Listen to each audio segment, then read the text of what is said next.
राधे राधे भक्तों।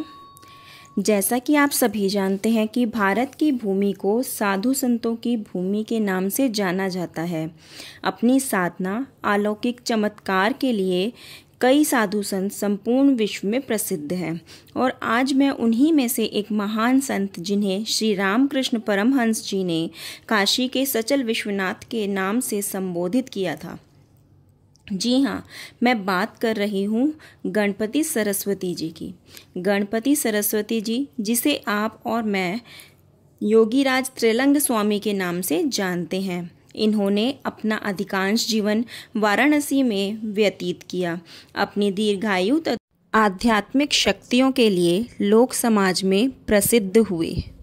कुछ तथ्यों के अनुसार 1737 से 1887 तक इन्होंने वाराणसी में निवास किया। श्री त्रैलंग स्वामी जी 280 वर्ष की आयु में भी पुष्ट शरीर एवं आध्यात्मिक देह बल से युक्त थे, जिनके चमत्कारों को ब्रिटिश शासन द्वारा दर्ज किया गया था। ऐसे ही अनेक तथ्यों के अध्ययन के पश्चात हम यह प्रस्तुति आप तक पहुंचा रहे हैं।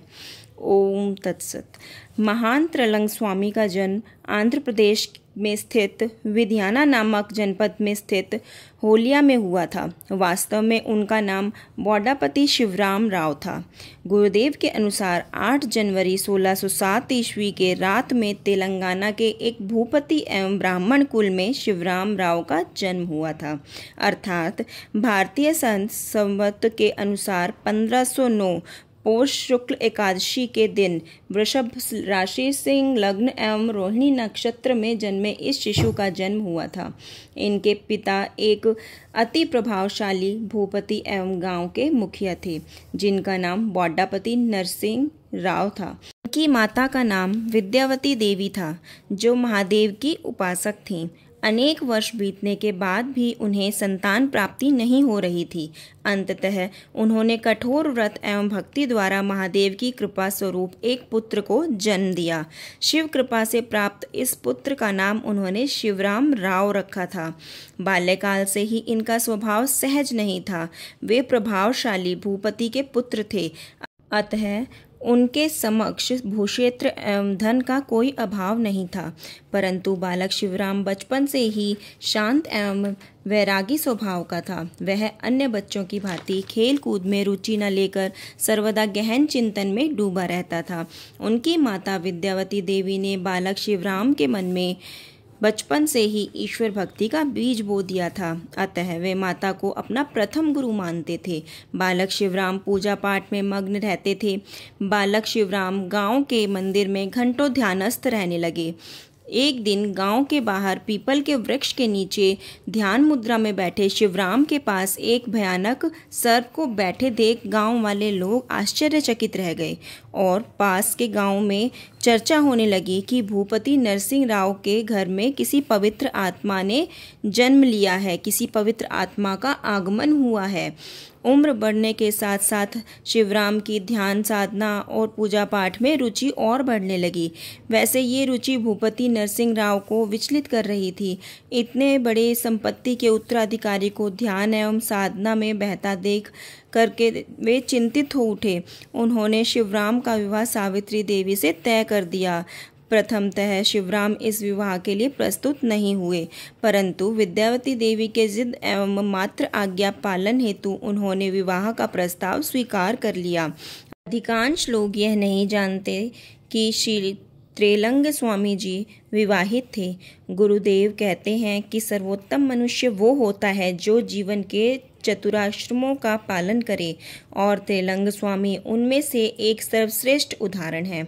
1624 ईस्वी में मात्र 28 वर्ष की आयु में उनका विवाह हुआ, परंतु विवाह के बाद कुछ नहीं बदला। शिवराम ध्यान एवं पूजा पाठ में ही मग्न रहते थे। शिवराम जब 42 वर्ष के हुए थे तब नरसिंह राव का देहावसान हो गया। पिता की मृत्यु के पश्चात शिवराम विषय संपत्ति एवं माया मोह से विमुख हो गए। वे पुनः ध्यान साधना में लीन रहने लगे। यह देखकर माता विद्यावती ने उन्हें समझाने का प्रयास किया, किंतु उन्हें ये ज्ञात हो गया कि शिवराम कोई साधारण मनुष्य नहीं है जो माया मोह में लिप्त होकर अपना जीवन व्यर्थ करें। एक दिन माता विद्यावती ने उन्हें कहा कि उन्हें कार्य साधना शुरू कर देनी चाहिए। माता के ऐसे आदेश को सुनकर शिवराम हर्षित हो उठे। विद्यावती द्वारा मंत्रो दीक्षा के पश्चात उन्होंने शमशान में साधना शुरू कर दी। उनकी माता ने उनसे यह भी आग्रह किया था कि जब तक वह जीवित हैं तब तक वह गृह त्याग नहीं करें। शिवराम ने अपनी माता से पूछा कब उन्हें सद्गुरु की कृपा प्राप्त होगी, कब उनके यौगिक जीवन को सफल करने हेतु उनके सद्गुरु का आगमन होगा और कब वे सांसारिक माया से मुक्त होंगे। इस प्रश्न के उत्तर में माता विद्यावती कहती हैं कि सटीक समय आने पर वे स्वयं शिष्य के समक्ष प्रकट होंगे। यदि एकनिष्ठ होकर प्रयास एवं अभ्यास करते हैं तो सद्गुरु अवश्य उनके जीवन में आएंगे। अतः माता गुरु की आज्ञा पालन करते हुए वे दिन में गृहस्थ कार्य करते थे और रात्रि में साधना करते थे। साधना करते करते करीब 11 वर्ष बीत गए, उन्हें पता भी नहीं चला और इसी वर्ष उनकी माता ने देह त्याग दिया। उसके पश्चात शिवराम का हृदय सांसारिक मोह माया से पूर्ण रूप से विमुख हो गया। अपनी माता के देह संस्कार के पश्चात शिवराम ने गृह त्याग कर दिया। वे वहीं शमशान में जहां उनकी माता का देहांत हुआ था वहीं साधना में लीन हो गए। उनके भाई श्रीधर उनके नियमित भोजन का प्रबंध वहीं शमशान में ही कर देते थे। वर्षा ऋतु समीप था, अतः बड़े भाई को कोई कष्ट न हो इसलिए उन्होंने शमशान में ही एक कुटिया का निर्माण कर दिया। अनेक अनुरोध करने के पश्चात वे चिता की राख से हटकर कुटिया में रहने लगे।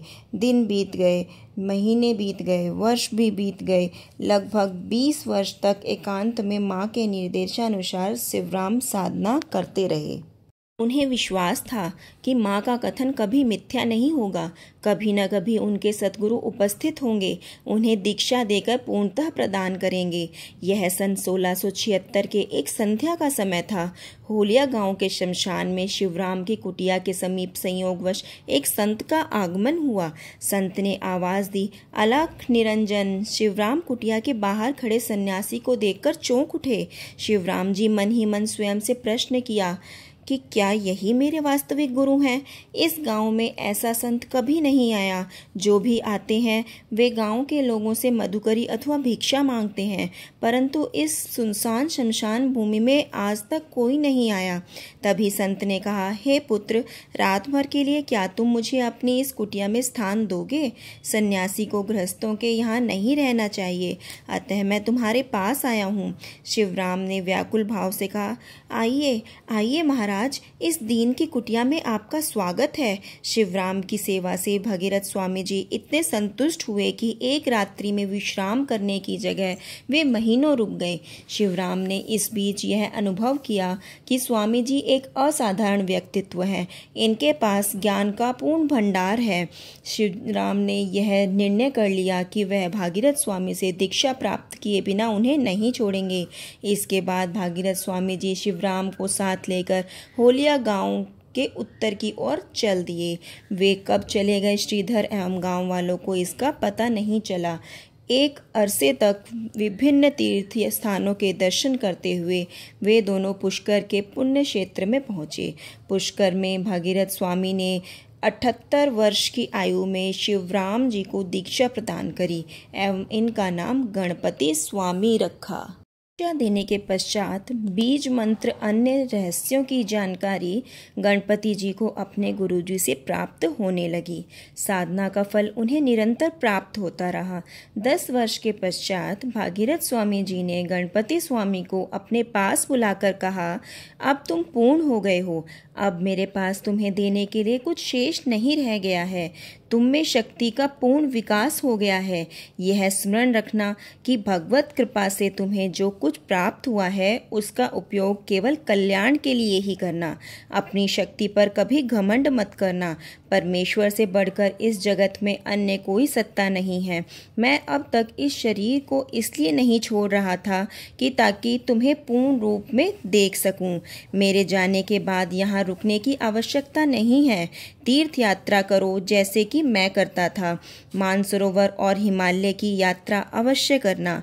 वहाँ ऐसे अनेक तपस्वी हैं जिनके आशीर्वाद से तुम्हारा कल्याण होगा। सन 1665 ईस्वी के किसी एक दिन भागीरथ स्वामी अनंत धाम को चले गए।